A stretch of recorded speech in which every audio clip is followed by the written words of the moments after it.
Hey, this is Van with the latest update on my 2-week post-op visit. I had it on Monday. First of all, today is Friday, December 27th. So we are now 2 weeks and 1 day past my VSG surgery. Monday, I went and had my post-op meeting with the surgeon, and it went very well. Well, first of all, let's go over the statistics right quick. I had my post-op on Monday, like I said. When I started this process, I weighed 383 pounds. Well, as of Monday, I was down to 350 pounds, which means that I have lost 33 pounds in 4 weeks. Not bad, 33 pounds in 4 weeks. So that includes 2 weeks of an all-liquid diet pre-op, and also 2 weeks of all liquid post-op. And so, 33 pounds, that's not bad. Everything is going well. My soreness is fading. Really, I only feel anything now if I sneeze or cough, something like that. I was cleared to start reintroducing soft foods back into my diet. Yes, soft foods. So I started off with the first thing I did was I went and did a soft scramble on egg. Well, I could only eat one egg. Ooh, only one egg. That's really interesting. He told me one thing to try, which I really appreciate, was to make some tuna fish. Get the regular small can of tuna fish and mix it with mayo. No pickles or onions or other things that people put in, boiled eggs. Just the tuna and the mayo, which I did. He said to make sure that you break up all the lumps so that, it's not pureed, but it is very, you understand what I mean, mushy. It is mushy. And he said to eat that with some Ritz crackers. Try it to see how well I could tolerate it, and it was great. I never enjoyed tuna fish as much as I did that night.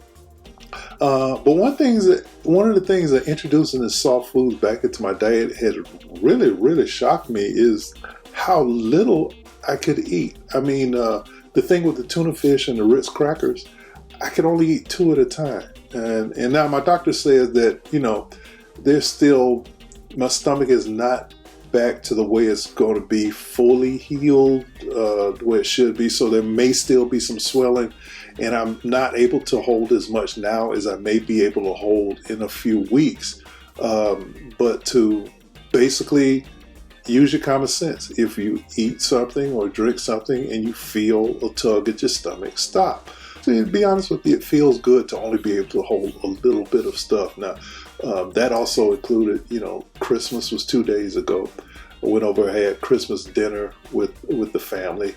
But I only ate vegetables and some mashed potatoes, but I couldn't eat that much of it. But like I said, my family is very supportive. They understand what's going on. So, nobody freaked out that I only ate like a spoonful of mashed potatoes and a few vegetables. It just wasn't even a point to talk about it. They understood what was going on. So that really, really helped. This going back to before I got out of the hospital, about 2 days after my surgery, we did a barium swallow test where I drank some liquid barium.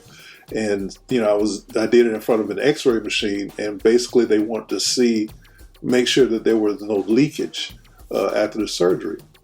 Well, one of the things that I noticed and that they pointed out to me was, for some reason, the bottom of my esophagus, and you understand that, your esophagus, that's the pipe that leads from the back of your throat down to your stomach.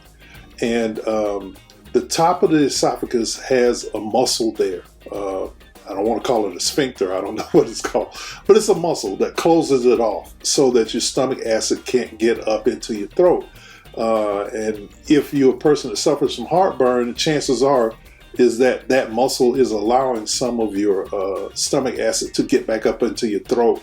But mine, what happens is with that muscle was when I would drink something, it would go down my esophagus and get to the top of that muscle, and then it would sit there for maybe 10-15 seconds before the muscle would relax and release the fluid or whatever down into my stomach.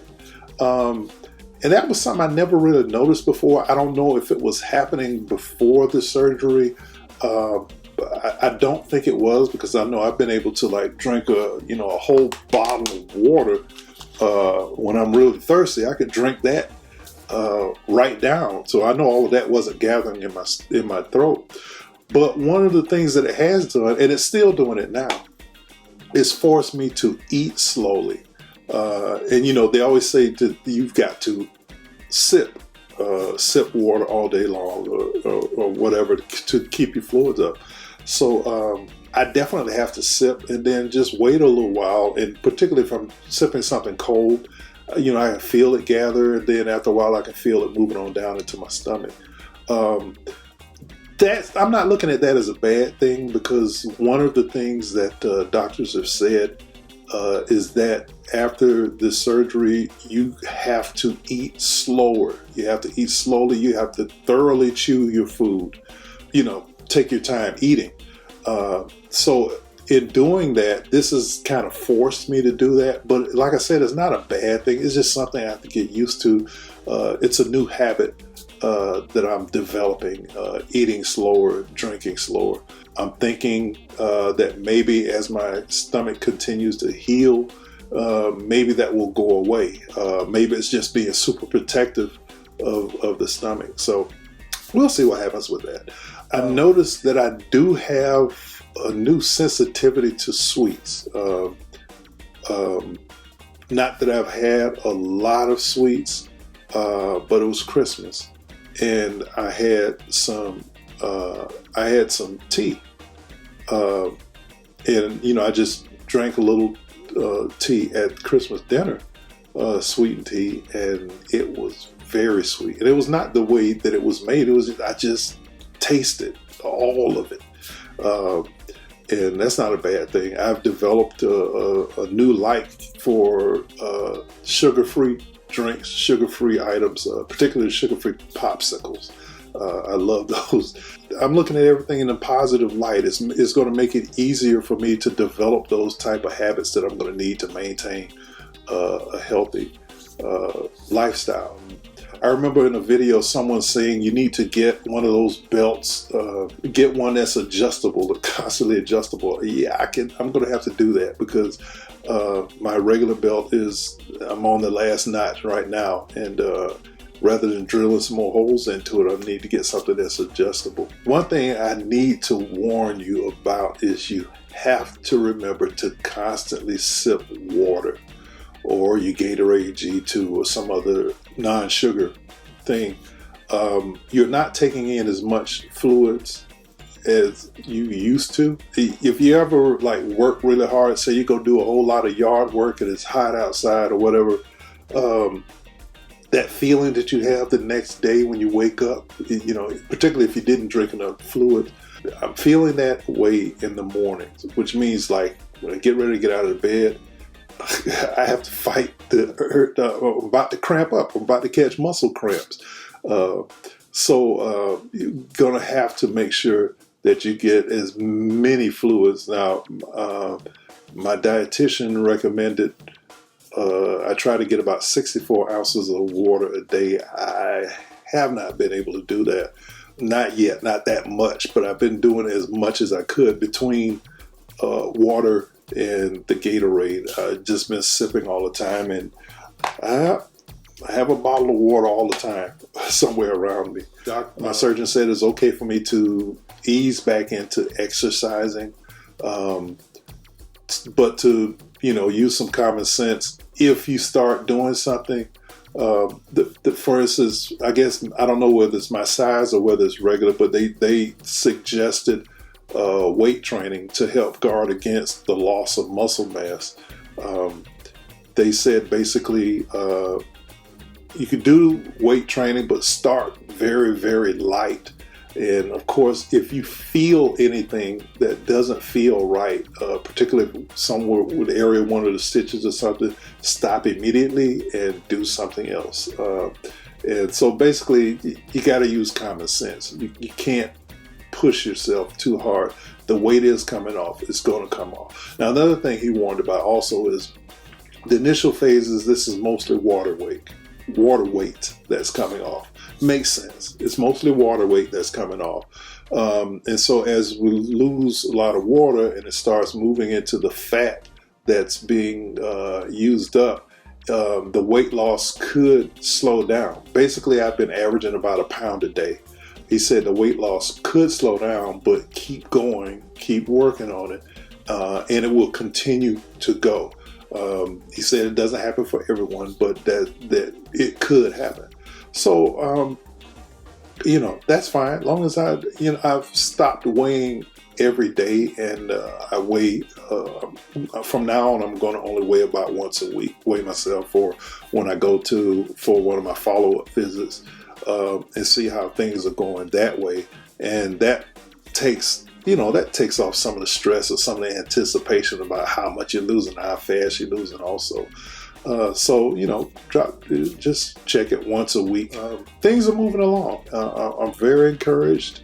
I would suggest if you're going to do this, make sure you do as much research as possible beforehand, because if you have a good plan, like I happen to have a good insurance plan, they made me go through a lot of counseling, go to workshops to understand exactly what's going on.